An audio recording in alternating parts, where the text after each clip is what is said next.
Mi nombre es Ricardo Mendoza Villanueva y durante 18 años he sido paramédico certificado en el Servicio de Urgencias Médicas de Guadalajara, Jalisco. He trabajado en turnos nocturnos, he atendido accidentes carreteros con múltiples víctimas, he reanimado personas en paro cardíaco en medio de la calle, he asistido partos en ambulancias en movimiento y he visto situaciones que pondrían a cualquiera de rodillas. Tengo certificaciones en trauma avanzado, soporte vital cardíaco y manejo de emergencias pediátricas. En mi currículum figuran más de 5,000 servicios atendidos.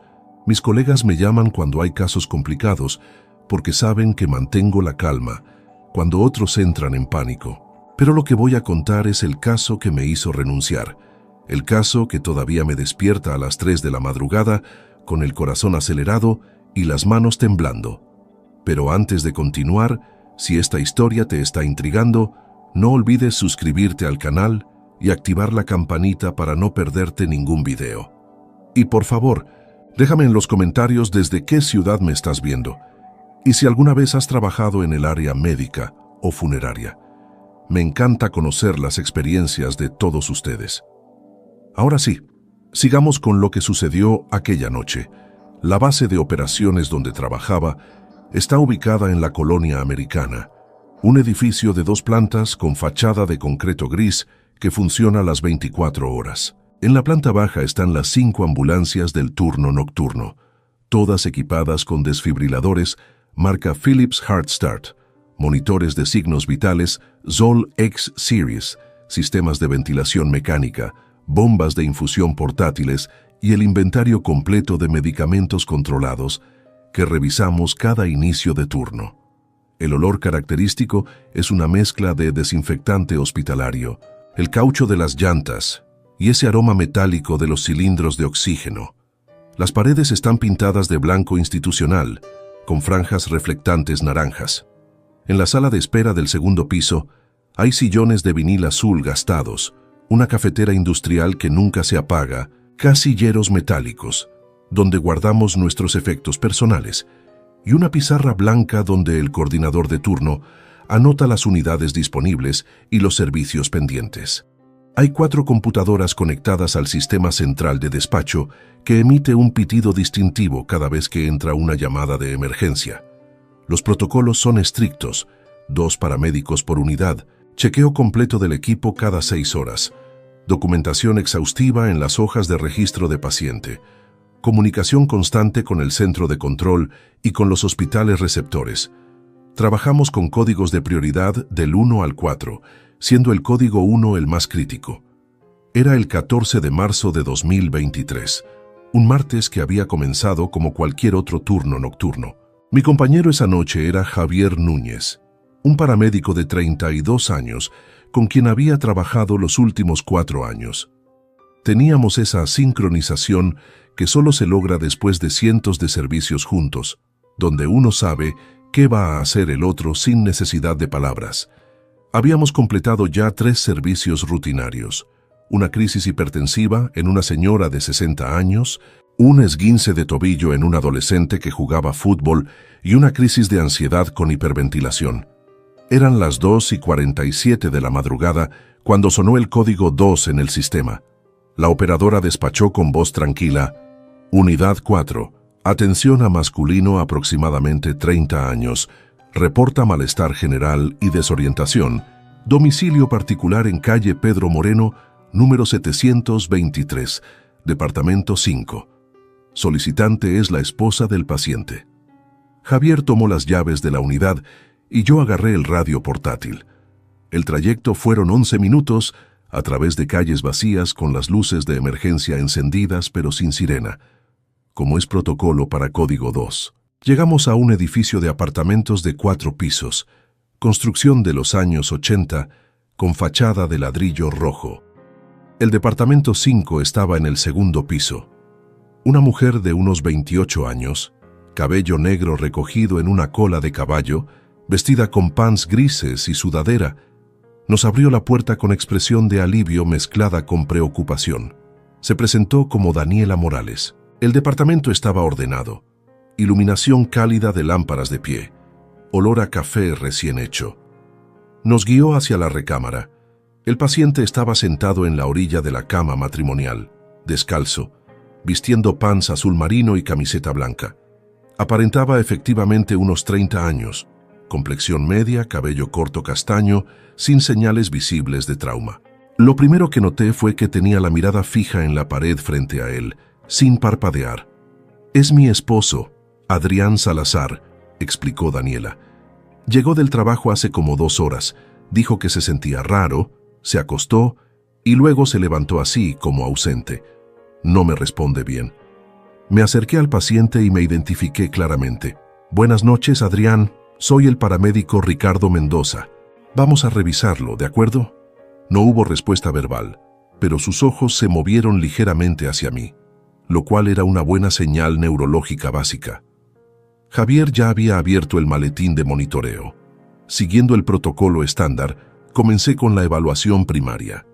Vía aérea permeable, respiración presente y regular, pulso radial palpable y regular. Javier colocó el oxímetro de pulso en el dedo índice derecho del paciente.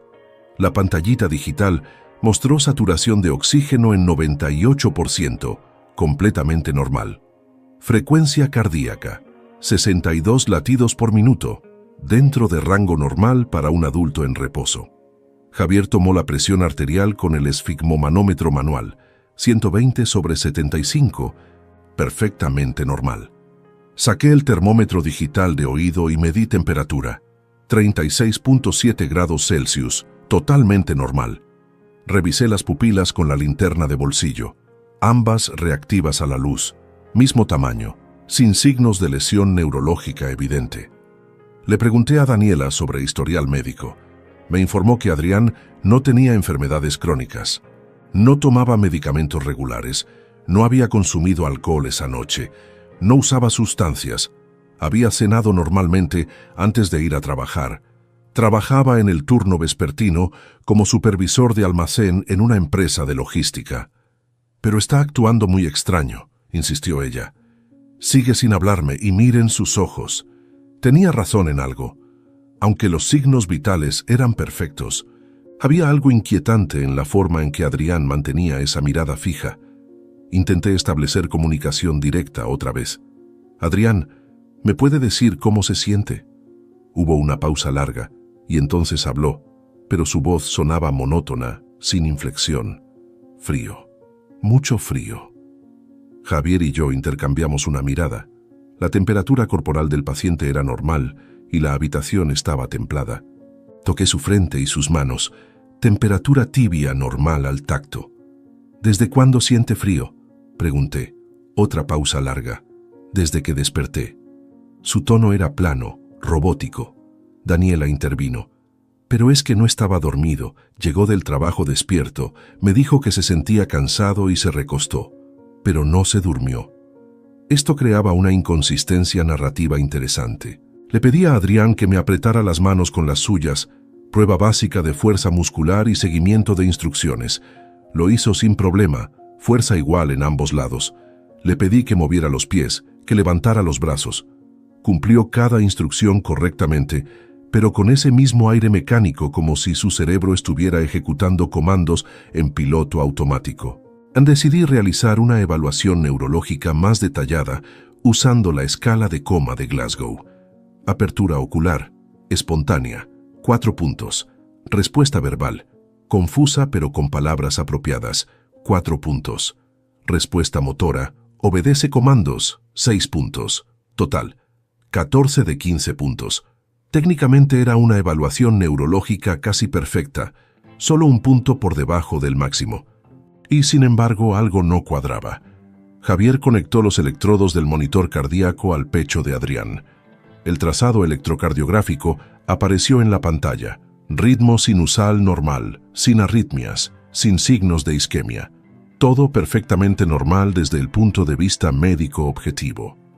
«Vamos a llevarlo al hospital para una evaluación completa», le dije a Daniela. Ella asintió con alivio. Javier fue a traer la camilla de la ambulancia. Mientras esperábamos, intenté obtener más información de Adrián. ¿Qué es lo último que recuerda antes de sentirse así? Esa mirada fija en la pared y luego el pasillo. Fruncí el ceño. ¿Qué pasillo? Silencio. Adrián, ¿qué pasillo? Daniela lo miraba con preocupación creciente. Entonces él giró la cabeza lentamente hacia mí y por primera vez estableció contacto visual directo. Sus ojos eran marrones claros, completamente normales en apariencia, pero la intensidad de esa mirada me produjo un escalofrío inexplicable. El pasillo largo, dijo con esa voz monótona, con las puertas. Daniela negó con la cabeza. No sé de qué habla. En su trabajo no hay ningún pasillo largo con puertas. Es un almacén abierto. Javier regresó con la camilla y ayudamos a Adriana a acostarse. Daniela tomó su bolso y nos acompañó. Durante el traslado al Hospital Civil de Guadalajara, que estaba a 18 minutos, mantuve monitoreo constante de signos vitales. Todo permanecía estable. Saturación de oxígeno 98%, frecuencia cardíaca entre 60 y 65 latidos por minuto, presión arterial estable.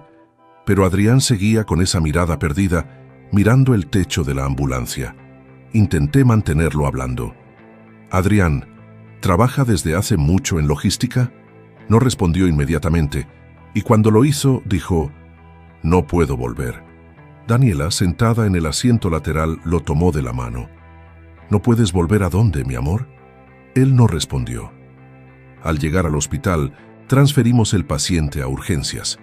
El médico de guardia era el doctor Fernando Castillo, con quien había trabajado docenas de veces. Le entregué el reporte. Masculino de 30 años, estado mental alterado con desorientación leve, signos vitales completamente estables, Glasgow 14, sin historial médico relevante, sin trauma aparente, sin consumo de sustancias reportado. El doctor Castillo realizó su propio examen neurológico mientras la enfermera tomaba muestras de sangre para análisis de laboratorio completo, incluyendo toxicológico. Los resultados llegarían en aproximadamente 40 minutos. Javier y yo completamos el papeleo del servicio y nos preparábamos para regresar a la base cuando el doctor Castillo salió de la sala de exploración con expresión desconcertada. Ricardo, ¿puedes venir un momento? Regresé adentro. Adrián seguía en la camilla de urgencias, ahora conectado a un monitor hospitalario más completo. Los laboratorios acaban de llegar, dijo el doctor mostrándome la tablet con los resultados. Química sanguínea completamente normal, electrolitos perfectos, función renal y hepática impecable, toxicológico negativo para todo, alcohol, benzodiazepinas, opioides, anfetaminas, cannabis, cocaína, todo negativo. Biometría hemática sin alteraciones. Es como si fuera la sangre más saludable que he visto en meses. Miré los resultados. Efectivamente, cada valor estaba dentro del rango normal óptimo. Pero sigue con ese estado mental alterado, continuó el doctor Castillo. Le hice preguntas básicas de orientación. ¿Sabe su nombre? Sabe que está en un hospital, pero cuando le pregunto qué día es, dice que no lo sabe porque el tiempo no pasa igual allá. ¿Allá dónde?, pregunté. El doctor se encogió de hombros. No lo especifica. Y hay algo más. Caminó hacia la camilla, donde Adrián yacía con los ojos abiertos, mirando las luces fluorescentes del techo. El doctor Castillo tomó un otoscopio y revisó el oído derecho del paciente, luego el izquierdo, luego me pasó el instrumento. Mira tú mismo. Revisé el conducto auditivo externo derecho, completamente limpio, tímpano intacto y normal. Revisé el izquierdo, igual de normal. ¿Qué se supone que estoy buscando, yo?, pregunté. Exactamente eso, respondió el doctor. Normalidad perfecta. Revisé sus oídos, su nariz, su garganta, sus reflejos, su piel, todo. No hay absolutamente nada fisiológicamente incorrecto con este paciente, y sin embargo, claramente algo está alterado en su percepción o cognición. Salimos de la sala para no hablar frente al paciente. ¿Vas a ordenar una tomografía?, pregunté. Ya está agendada para dentro de 1 hora, confirmó el doctor Castillo. Pero tengo el presentimiento de que va a salir completamente normal también. Daniela estaba en la sala de espera, mordiéndose las uñas. Me acerqué a ella. Señora Daniela, Su esposo ha tenido algún episodio similar antes. Algo de sonambulismo, terrores nocturnos, episodios disociativos. Ella negó enfáticamente. Nunca, nada así. Adrián es la persona más normal del mundo. Se levanta, va a trabajar, regresa a casa, cenamos juntos, vemos televisión, se duerme. Es nuestra rutina desde hace 6 años que estamos casados. Javier me llamó desde la puerta. Ya habían llegado otros 2 servicios y necesitaban la unidad disponible. Le dije a Daniela que se quedara tranquila, que el hospital haría todo lo necesario. Mientras caminábamos hacia la ambulancia, Javier comentó: «Qué caso más raro, ¿verdad? Todos los signos perfectos, pero claramente algo no está bien». Asentí. En 18 años había visto pacientes con derrames cerebrales, intoxicaciones, crisis psicóticas, encefalitis, crisis epilépticas postictales. Todos presentaban signos medibles y objetivos: alteraciones en presión arterial, en frecuencia cardíaca, en temperatura, en respuesta pupilar. Algo. Este caso de Adrián Salazar era el primero donde todo marcaba normal, pero el paciente claramente no estaba normal. Completamos otros 4 servicios esa noche. Una crisis asmática, un dolor abdominal agudo que resultó ser apendicitis, una caída de un adulto mayor con posible fractura de cadera y un parto que no dio tiempo de llegar al hospital. Trabajo normal, protocolos estándar. Terminamos el turno a las 7 de la mañana.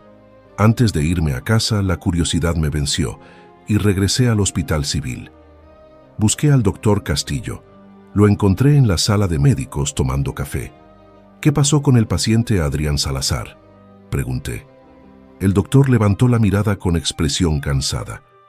La tomografía salió perfectamente normal. Ni un solo hallazgo anormal. Estructura cerebral impecable, sin lesiones, sin tumores, sin inflamación, sin nada. Me senté a su lado. ¿Y su estado mental? El doctor Castillo tomó un sorbo largo de café. Se quedó hospitalizado en observación. Lo último que escuché antes de terminar mi turno es que seguía con ese estado de desconexión, diciendo cosas raras sobre pasillos y puertas. Conduje a mi casa con la mente ocupada en el caso. Vivo en un departamento pequeño en la colonia Lafayette. Vivo solo desde que me divorcié hace 3 años. Intenté dormir, pero no pude. A las 11 de la mañana me levanté y busqué en internet alguna condición médica que pudiera explicar signos vitales perfectos con alteración mental. Encontré referencias a episodios disociativos, a estados fugales, a ciertas presentaciones atípicas de epilepsia del lóbulo temporal, pero nada que encajara perfectamente. Revisé mi celular y vi que tenía un mensaje de Javier enviado hacía 2 horas. «Hermano, el hospital llamó a la base. El paciente de anoche se desconectó. Simplemente se levantó y se fue sin dar aviso». Llamé a Javier de inmediato. Me confirmó que Adrián Salazar había abandonado el hospital por su propia voluntad alrededor de las 9 de la mañana, sin dar de alta oficial. Simplemente se desvistió de la bata hospitalaria, se puso su ropa y se fue caminando. Daniela había ido a hacer unos trámites administrativos cuando él se fue. Intenté olvidar el caso. Regresé a trabajar mi siguiente turno nocturno 48 horas después. La rutina continuó. Servicios de código 1, 2 y 3, documentación, protocolos, nada fuera de lo ordinario. Pero entonces sucedió algo que cambió todo. Era el 17 de marzo, 3 días después del caso de Adrián. Eran las 4:15 de la madrugada cuando el sistema despachó un código 2. Unidad 4, atención a femenino aproximadamente 45 años. Reporta confusión y comportamiento extraño. Domicilio particular en Avenida Chapultepec, número 2180, Casa 3. Javier y yo respondimos. Llegamos a una casa de 2 pisos en una zona residencial. Nos recibió un hombre de unos 50 años, visiblemente alterado, presentándose como Humberto Ruiz. Nos guió hacia la sala donde estaba su esposa, una mujer de aproximadamente 45 años, cabello rubio teñido, vestida con pijama de satín azul, sentada en el sofá con la misma mirada perdida y fija que había visto en Adrián Salazar. El mismo patrón exacto, Mi corazón comenzó a latir más rápido, aunque mantuve mi compostura profesional. Evalué a la paciente, cuyo nombre era Patricia Ruiz. Signos vitales, todos perfectamente normales. Saturación de oxígeno 99%. Frecuencia cardíaca 68 latidos por minuto. Presión arterial 118/72.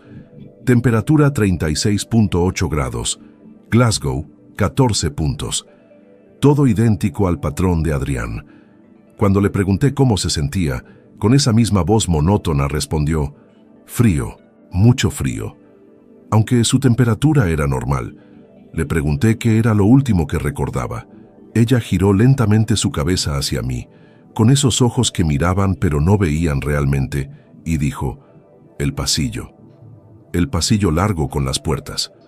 Sentí que la sangre se me helaba. Javier me miró desconcertado.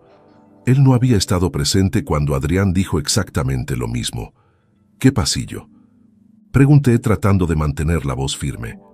El que no termina, respondió Patricia con esa voz sin inflexión. Humberto nos informó que su esposa había llegado del trabajo a las 11 de la noche. Se había acostado diciendo que estaba cansada, y cuando él fue a la recámara una hora después, la encontró parada frente a la ventana con esa mirada perdida, sin responder. Transportamos a Patricia al mismo hospital civil. Durante el traslado tomé mi celular personal y busqué en el sistema de despacho del servicio de urgencias el reporte de Adrián Salazar. Confirmé la dirección. Cuando llegamos al hospital, el doctor Castillo ya no estaba de turno, pero el médico que recibió el caso era la doctora Mónica Herrera, a quien también conocía. Le di el reporte y le mencioné explícitamente que este era el segundo caso en 3 días, con el mismo patrón de presentación. Signos vitales perfectos, estado mental alterado, referencias a frío inexistente y a un pasillo. La doctora Herrera me miró con escepticismo, pero anotó la observación. Cuando terminé el turno a las 7 de la mañana, en lugar de irme a casa, esperé en la cafetería del hospital. A las 9 de la mañana busqué a la doctora Herrera. Ella había ordenado el mismo panel de laboratorios completo y una tomografía. Todo salió perfectamente normal, me dijo con expresión de desconcierto. Es como si esta paciente fuera un espécimen de salud óptima, pero claramente hay una desconexión mental. Le pregunté si podía hablar con la paciente. Me llevó a la sala de observación. Patricia Ruiz estaba sentada en la cama hospitalaria, mirando la pared con esa misma intensidad vacía. Me acerqué con precaución. Señora Patricia, soy el paramédico que la atendió esta madrugada. ¿Puede hablar conmigo? Ella giró la cabeza hacia mí con ese movimiento mecánico. ¿Usted estuvo en el pasillo?, preguntó con voz plana. No, señora, respondí. ¿Puede describirme ese pasillo? Hubo una pausa larga, sus ojos fijos en los míos, pero como mirando a través de mí. Paredes blancas, luces que zumban, puertas numeradas. Caminé mucho tiempo, pero nunca llegué al final, y hacía tanto frío. La doctora Herrera estaba detrás de mí escuchando. Le pregunté, ¿dónde estaba ese pasillo? Otra pausa. No sé, estaba en mi trabajo y luego estaba allí. Y luego estaba en mi casa, pero todavía podía sentir el frío. Le pregunté dónde trabajaba. Humberto, que estaba sentado en una silla en la esquina, respondió por ella. Es contadora en un despacho fiscal, oficinas normales de 2 pisos, sin pasillos largos. Salí de la sala con un nudo en el estómago. Le pedí a la doctora Herrera el número de expediente de Adrián Salazar. Busqué en el sistema y encontré la nota de evolución final. Paciente abandonó instalaciones hospitalarias por voluntad propia aproximadamente 12 horas después del ingreso, sin autorización médica. Se intentó contacto telefónico posterior sin éxito. Conseguí el número de teléfono de Daniela Morales, que estaba en nuestro reporte de servicio. La llamé. Ella contestó al tercer timbrazo. Su voz sonaba exhausta. Le expliqué quién era y le pregunté cómo estaba Adrián. Hubo un silencio largo. No lo sé, finalmente respondió. Cuando se fue del hospital regresó a la casa, pero no es el mismo. No habla casi nada, come muy poco, se la pasa mirando por la ventana. Llamé a su trabajo y renunció por teléfono sin darles explicación. Le suplico que me diga qué le pasa, pero solo dice que tiene frío aunque la casa está caliente. Le pregunté si Adrián había mencionado algo más sobre el pasillo. Sí, dijo Daniela con voz temblorosa. Anoche cuando pensaba que yo estaba dormida, lo escuché hablar solo. Decía, no debía abrir ninguna puerta, no debía abrir ninguna puerta. Estoy muy asustada. Le pedí que por favor lo llevara a un psiquiatra, que claramente necesitaba ayuda profesional especializada. Ella prometió que lo intentaría. Colgué la llamada con las manos temblando. Durante los siguientes 5 días, investigué por mi cuenta durante mis horas libres. Busqué en bases de datos médicas alguna condición neurológica o psiquiátrica que pudiera causar este patrón específico. Salud física perfecta con desconexión mental y narrativa, compartida sobre espacios imposibles. Encontré casos de psicosis compartida, de intoxicaciones por monóxido de carbono que podían causar alucinaciones similares, de hongos tóxicos, de condiciones neurológicas raras. Pero nada que explicara signos vitales y laboratorios perfectamente normales con esta presentación específica. Contacté por email al Dr. Castillo y le pregunté si había visto casos similares en sus años de práctica. Me respondió que en 23 años de medicina de urgencias nunca había visto nada igual. El 22 de marzo recibí una llamada de la doctora Herrera. Su voz sonaba alterada. Ricardo, necesito contarte algo.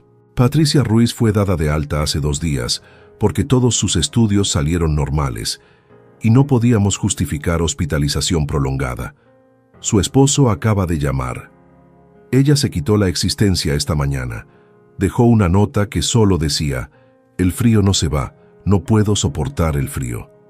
No había calefacción apagada, no había ventanas abiertas, la temperatura de la casa era normal. Me quedé sin palabras, sintiendo como si el piso se moviera bajo mis pies.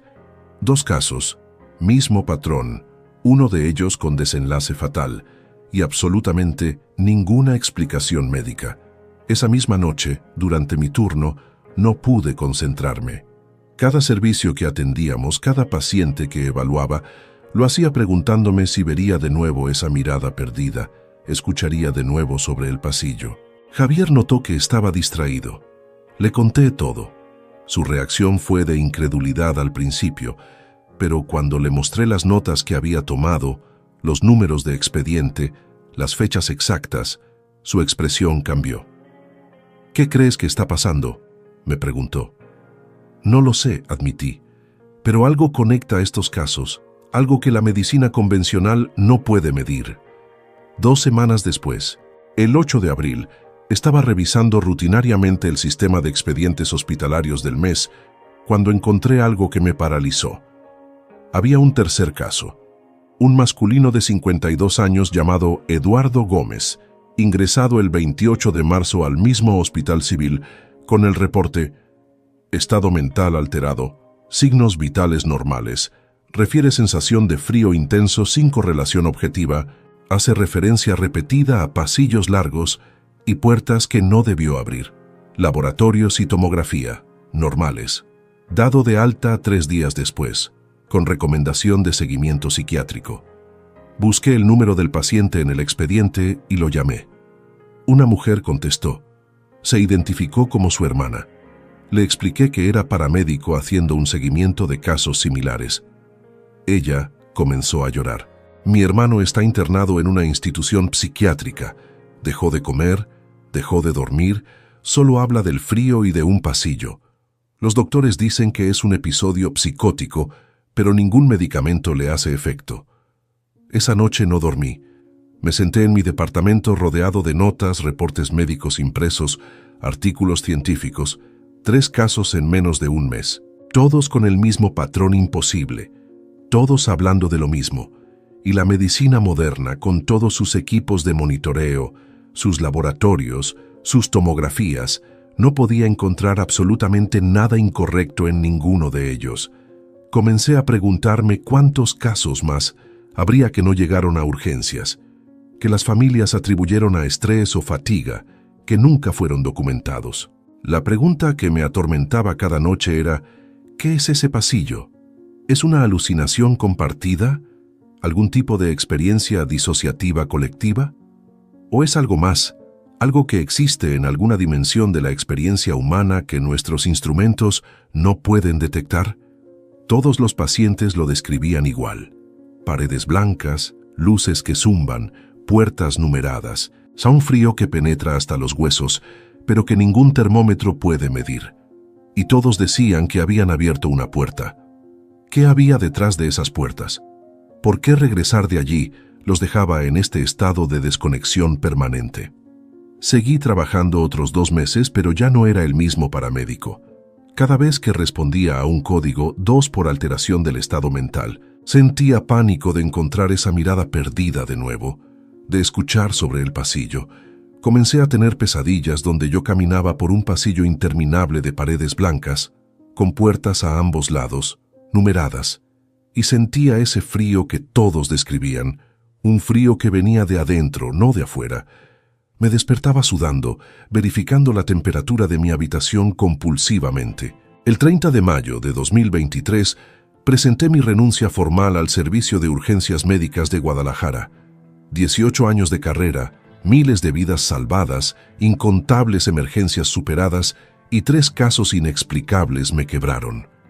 No es que tuviera miedo de seguir siendo paramédico, es que mi certeza fundamental, la base de todo mi trabajo, se había destruido. Siempre había creído que el cuerpo humano sigue reglas medibles, que todo tiene una causa identificable, que si los signos vitales son normales, entonces el paciente está fisiológicamente estable. Esos 3 casos me enseñaron que hay experiencias humanas que existen más allá de lo que nuestros monitores pueden detectar, sufrimientos que ningún laboratorio puede confirmar, realidades que la medicina convencional simplemente no puede tocar. Ahora trabajo en capacitación de personal médico, enseño protocolos y procedimientos en un ambiente controlado. Ya no salgo en ambulancias a las 3 de la madrugada. Ya no me enfrento a lo desconocido en la puerta de una casa o en un departamento oscuro. Pero la pregunta permanece conmigo cada día. ¿Cuántas personas están caminando por ese pasillo en este momento?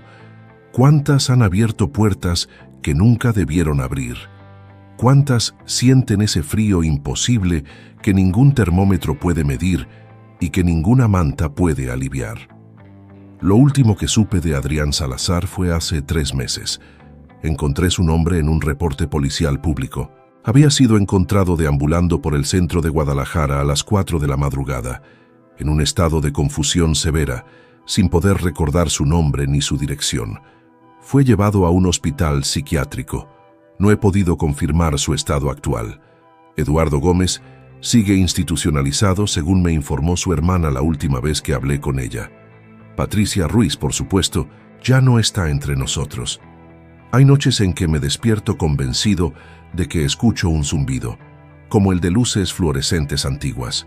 Me levanto y reviso cada lámpara de mi departamento.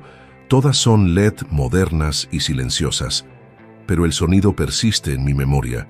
A veces, cuando camino por los pasillos del centro de capacitación donde trabajo ahora, pasillos blancos normales con puertas numeradas normales, siento un escalofrío inexplicable y apresuro el paso. Porque sé que existe otro pasillo, uno que no aparece en ningún plano arquitectónico, uno donde la temperatura no se puede medir con termómetros convencionales, uno donde las puertas llevan a lugares que nuestra comprensión de la realidad no puede procesar. Si esta historia te ha impactado tanto como a mí vivirla, te pido que dejes un like en el video y lo compartas con alguien que le gusten estas historias reales e inexplicables. Recuerda suscribirte al canal porque cada semana subo casos nuevos que desafían toda explicación. Y déjame en los comentarios, ¿crees que hay fenómenos que la ciencia aún no puede explicar? ¿Has experimentado algo similar en tu trabajo? Leo todos sus comentarios. Nos vemos en el próximo video.